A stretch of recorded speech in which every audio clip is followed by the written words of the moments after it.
J.D. Vance made a really important point during the recent vice presidential debate, which was, of course, that the First Amendment is under attack. And I think you and I have been obviously talked about this many, many times, just privately, offline, and so on. It's something that is very, very close and dear to us. In a way, it's the core of all the problems we face, that the left, the institutions, the deep state, whatever you want to call it, they're all trying to undermine and eventually get rid of the First Amendment.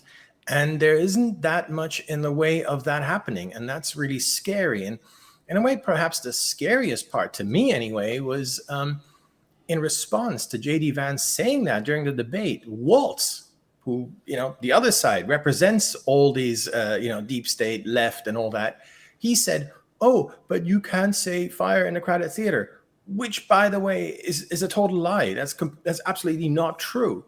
But that was his response, totally casual. And then he went on, and so he claims that you're not allowed to have hate speech, you're not allowed to say misinformation and so on. None of that is true. So it's not only that the left is trying to dismantle free speech. I think what Waltz was doing there, and the casualness with which he did it, kind of shows us, and I think he probably believes that. I mean, he believes his own lies in that case. I think in that case he did.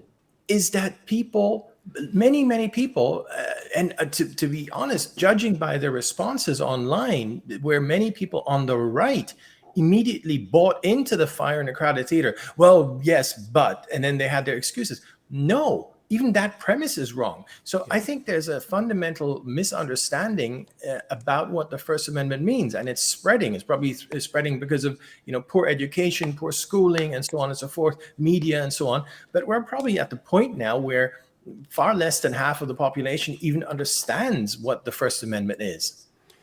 In that moment, I sent a tweet because I was kind of live tweeting during the debate.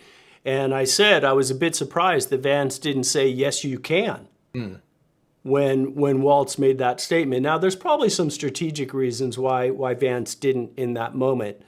It's a complicated thing to explain. But first of all, it's an ongoing attack, as you said. It's one that's worsened. Waltz, I agree with you. I think Waltz actually believed what he was saying. It's propaganda, but it's made so believable that I think in this case he actually did believe it.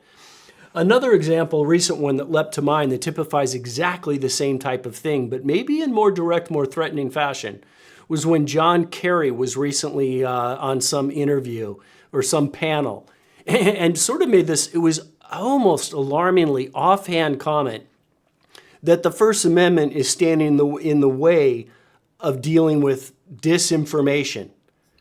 And in other words, what he was effectively saying is that the real threat to democracy was the First Amendment, because the First Amendment was preventing disinformation from being disputed, and that you could cloud that issue because of this problematic First Amendment that has to be dealt with. And those kind of things, the fact that they're saying this out loud now, is something that's, probably on the newer side of things. Yes, it's been propagated over time, but kind of this frenzy of attack, this overt attack on the First Amendment has really, really heated up. I guess the one thing where I sort of pause and think, where would we be? It gets said all the time, but where would we be if Elon had not bought Twitter?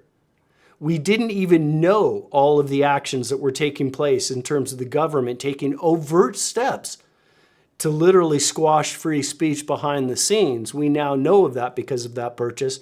And suddenly, out of nowhere, it seems that X, Twitter, now X, has suddenly become the only place where you can actually have a semblance of free speech. And even there, it's not perfect, but it's better than anything else. And would you have expected, say, 2 years ago, that X would be sort of the last bastion of free speech out there? I knew it was big, and I knew then that it might be the last bastion. So I don't think I was entirely surprised about that, or I'm not now that is the case. But here's one thing I was very surprised about, and that is how casual and kind of nonchalant the reaction was to all the stuff that Elon unearthed. Yep. Remember when he bought Twitter and suddenly he went into the archives, into their email archives, and even though people tried to, like James Baker, the former FBI guy, tried to hide everything, it was unearthed. So what was unearthed? Well, the FBI having a special secret portal into Twitter to delete stuff and get rid of people and wipe out accounts and so on. I don't think they could do it directly, but it was just a one step. They would just tell someone at Twitter, hey, get rid of such and such, boom, gone. Hey, shut up this guy, get rid of these tweets, boom, gone. And other social media as well, through via the government. So when all that came out, I was like, wow. I mean, we knew it was bad, but this is beyond. But there was never an outcry. There was never a backlash. There was like the whole thing just faded away. And that's the scary part of how far down the road of, no more First Amendment we already are. And you see it in this Missouri versus Biden case, which is literally about that, where Missouri sued the Biden regime about the fact that the Biden regime censored all these people to do with COVID. And there was one good judge who saw it for what it is and who understands the First Amendment for what it is. But you've had a whole bunch of, even including the Supreme Court, judgments which aren't so good, where, but COVID was an emergency. You need to have like restrictions and so on. That's the mindset now. And so we're not only talking about probably a majority of the population at this point, but also, a lot of judges. And that's very, very bad because, again, I mean, maybe we should just come back here for a moment to what is the First Amendment? Because there just seems to be, again, as I said the other night during that vice presidential debate, when even people on the right bought into this idea that you can't shout fire in a crowded theater. Well, of course you can. No one's going to stop you. That's free speech. Even under the original doctrine, which was never a doctrine, first of all, this was a case called Schenck from 100 years ago.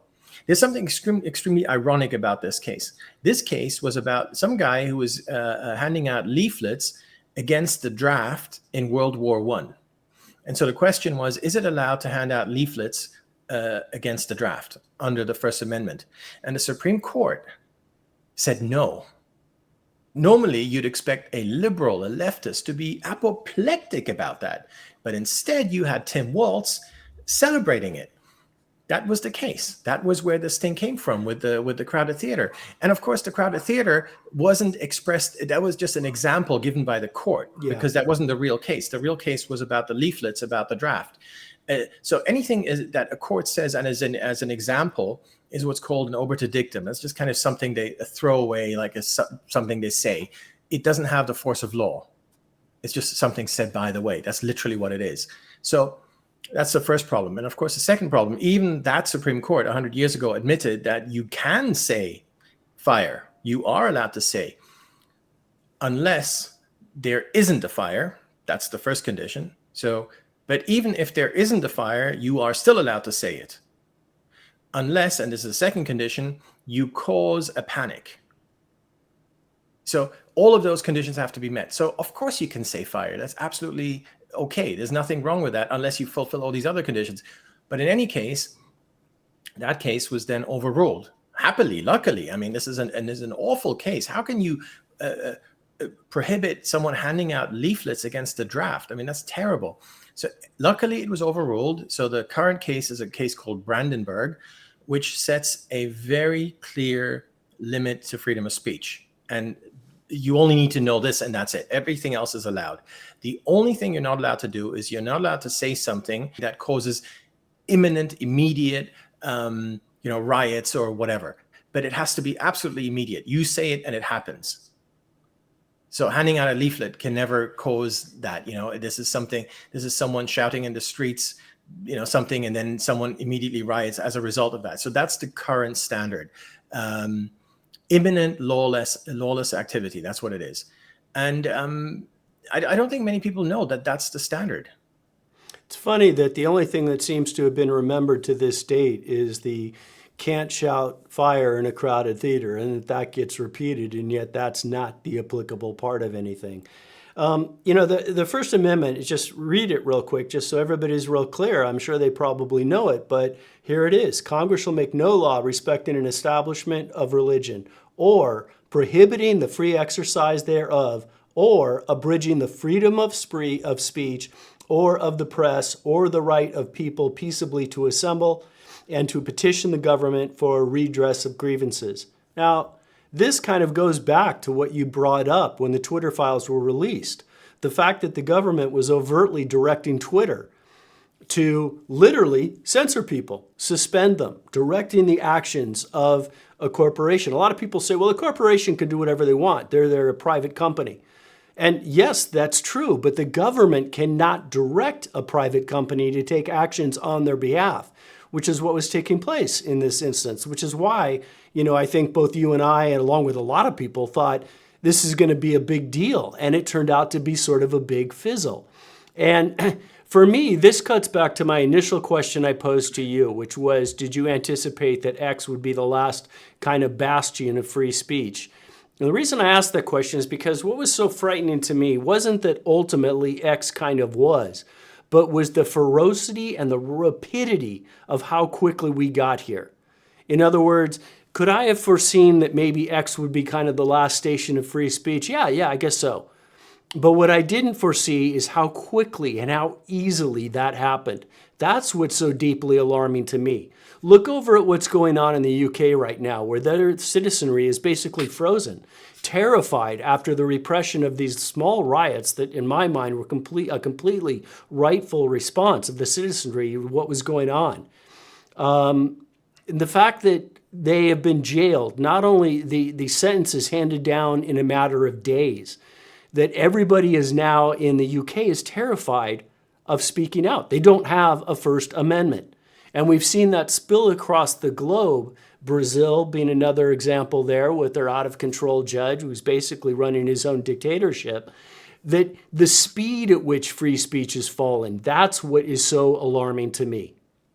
And no pushback.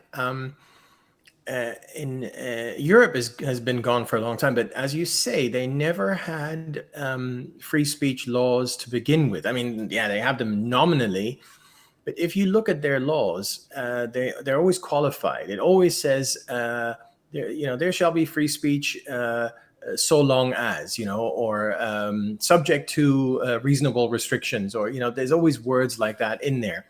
Really of course, important when you words. just looked at the U.S. First Amendment here, there are no such words in there, which was by design. That's the thing. But somehow you're absolutely right. The minds of so many people have been corrupted that they now think that there are such words in there. I mean, if you went and asked people on the street, if you did a survey about, is hate speech allowed under the First Amendment? I would guess a majority would say, no, absolutely no, it's not allowed, because hate speech, misinformation, you'd probably get a similar majority saying, no, absolutely not allowed. But of course, there's no such language in there at all. And it's not just a free speech. It's the whole of the First Amendment which is under attack. Look at the free exercise of religion. Look at what happened during COVID. They shut the churches. Yep. And everyone was like, it's an emergency, it's COVID, whatever. I mean, by the way, wait until you get a really, really deadly MERS virus or Ebola virus or something. That's when you might have Marburg, an emergency. over in Hamburg. And yet, the government and the elites and the deep state and whatever you want to call this whatever it is, they all learned that lesson that you can cause a panic really quickly, and then everyone falls in line, or pretty much everyone. And the ones who don't fall in line, who said, well, you should still be able to go to church or whatever, well, they had their accounts shut, and they had, they were investigated, and so on and so forth. So you have the churches. You have the now there's also there's free speech in there. There's also press in there, press freedom. Now you have that under attack. Did you see that Captain? No, what's his Conductor Pete, the transport secretary, Pete Buttigieg. He put out a directive that you're not allowed to fly drones in the disaster zones down there in North Carolina and so on. Well, That's freedom of the press. You just want to, of course, there could be restrictions on flying zones where there's aircraft or whatever. But in general, you have the right to report what's going on. I mean, you're just documenting a giant disaster, which the Biden regime has completely messed up.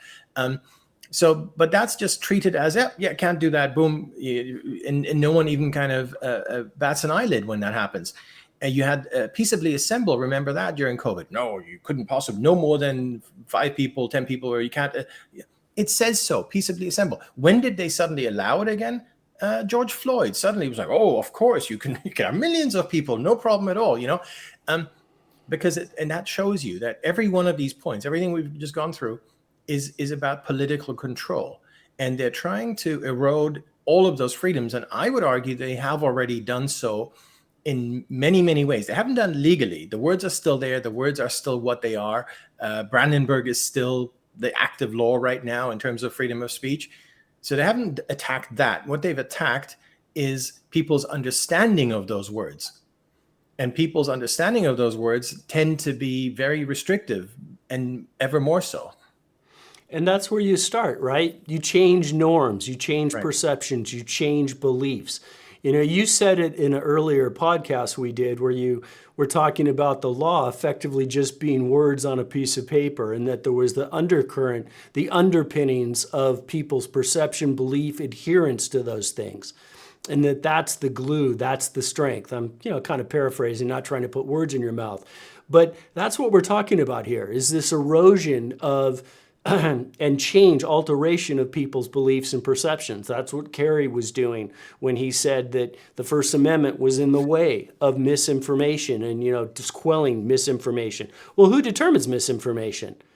All the examples we've seen over the last number of years, misinformation has always been determined by government sources, and they're almost always wrong.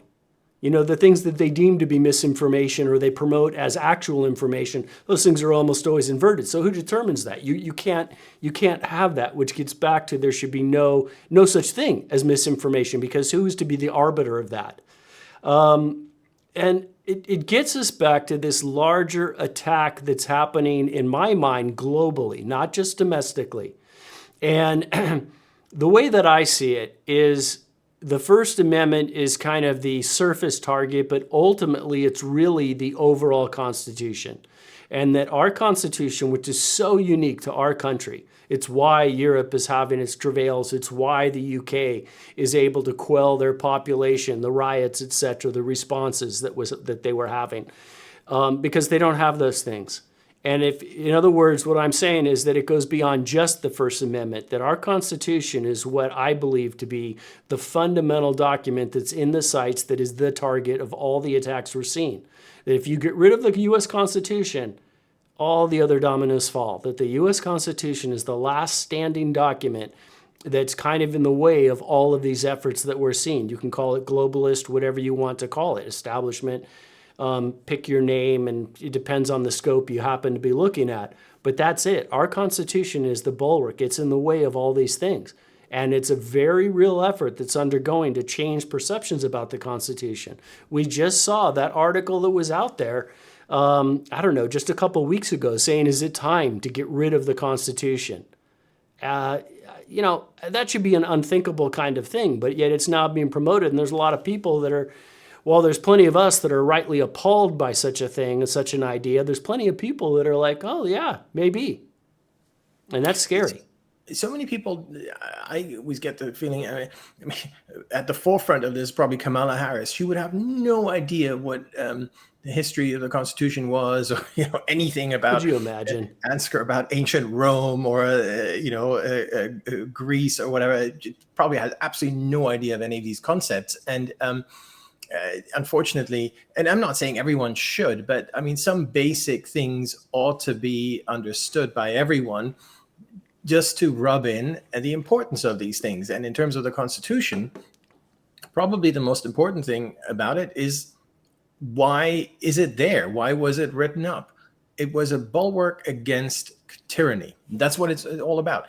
Because most of the people who had arrived didn't want to have the same circumstances that they had in the countries where they came from. That's what America was always about, well, at least in 1776. and that's captured in the Constitution. The idea that we're going to write these rules to ensure that there is going to be no tyranny here.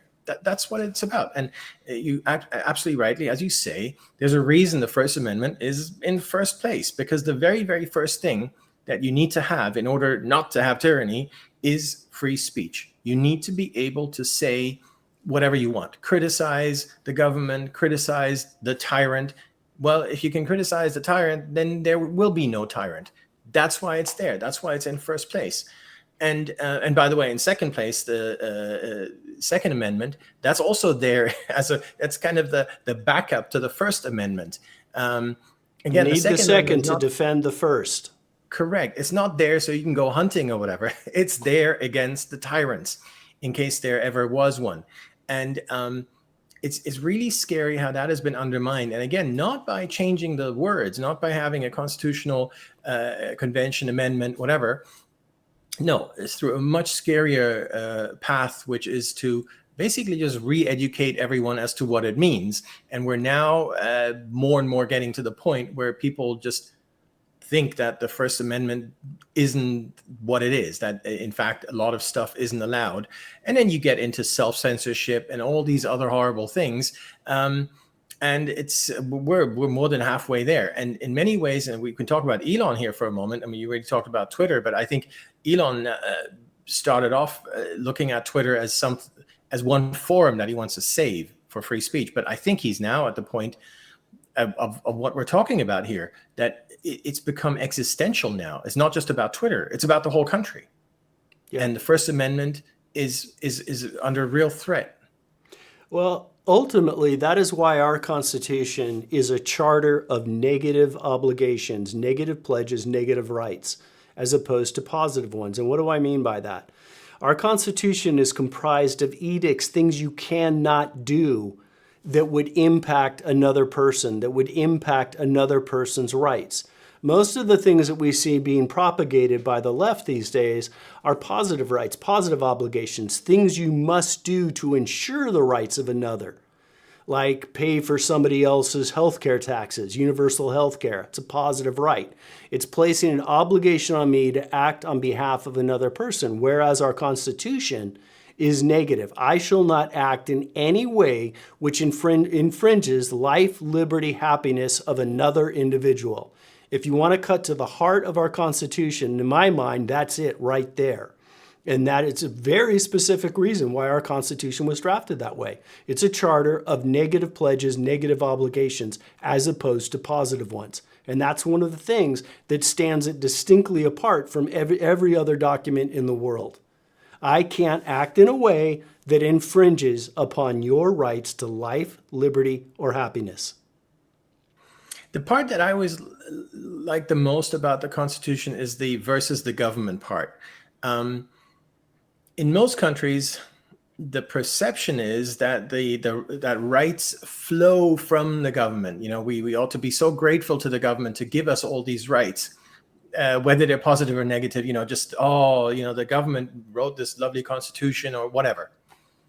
And the US Constitution from day one was always framed as a versus the government. No, we the people, we do all this. This is all the stuff we can do. And the main reason why we have all these rights is, first of all, they came from, well, you can call them natural rights from God, whatever you want to say. These are all this, whatever you call it, inalienable rights. It's the same concept, that we're just born with these rights, that no one had to give them to us.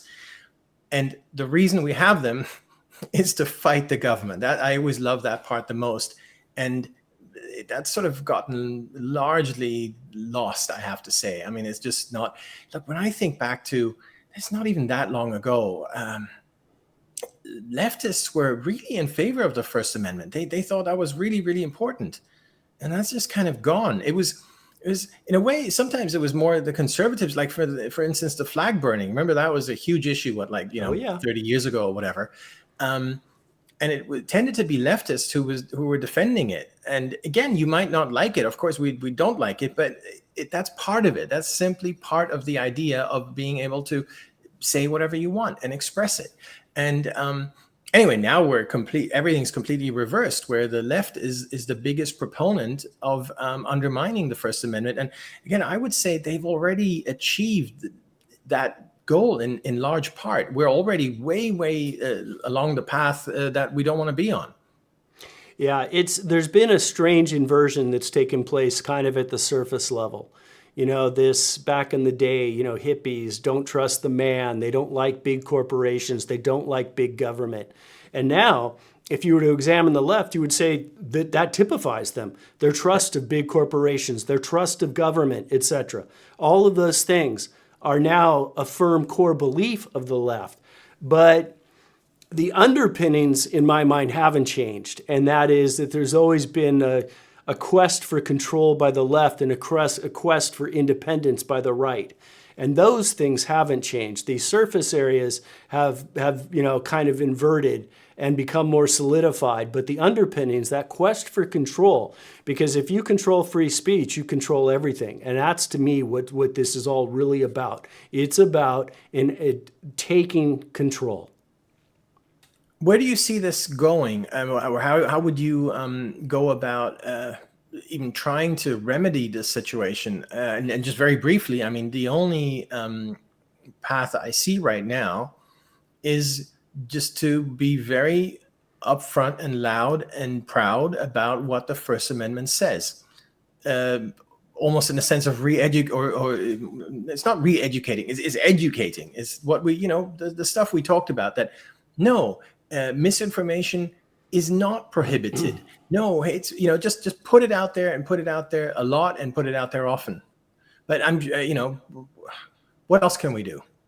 Well, there's certainly a rising perception that the First Amendment is under attack, right? I think there's, it's suddenly coming to the forefront. And that probably comes from both sides in terms of, I think the left is probably in a little bit of their own desperation point, which is why they're so in our faces with their efforts right now. What I'm hopeful for, ultimately, how do you get rid of it? How do you overcome that? You overcome that by smaller government, less control. The bigger the government is, the more control the government has. I'm hopeful that we can cling to this adage that the tighter they, clench their fists, the more grains of sand seep through their fingers. But that remains to be seen right now. We are very much at sort of a tipping point. Things are coming to a head. And what exactly that head is, I don't know. But the path forward through this, both, as you say, being upfront, being bold, being in their faces, refusing to back down, and also hoping for sort of a teardown of government to some degree, in the sense the level of power and the tendrils that government has right now.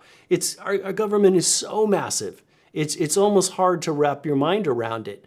And in some way, shape, or form, finding a way to reduce the size of the government is perhaps one of the best mechanisms to that. So, we're in a frothy time right now. You're right. And maybe just to give an example of that, as to how that plays out in practice, is CISA. This was a new agency that was called into life by Trump, unfortunately. For cybersecurity. Okay, yeah, maybe that's a good idea, in general. But as you quite rightly say, the more government, the more control, the more problems, the more waste, and all that kind of stuff. And in this case, the more censorship. These guys who were supposed to look at cybersecurity infrastructure, that was what their task was. That's why they were called into life. Suddenly took it upon themselves to become the arbiters of truth and of misinformation. And that's what they suddenly went and cracked down on. There's many other examples, but I just wanted to kind of illustrate that this is real. When you have government that is completely grown out of all proportions, you have all these different parts, many of which no one's ever heard of, who are out there doing all these horrible things. The Director of National Intelligence, or DNI, is a relatively new office. And it was meant to become sort of this cohesive hub where all the intelligence agencies, 17 of them, would feed into the central hub of the DNI. It was merely meant to be a clearinghouse where information would be there and then it could be given to the president. It started off with something like 15 people, might even have been 10. Again, it's a relatively new office in the scheme of things. It currently has 5,000 people. It's insanity because it is a power center.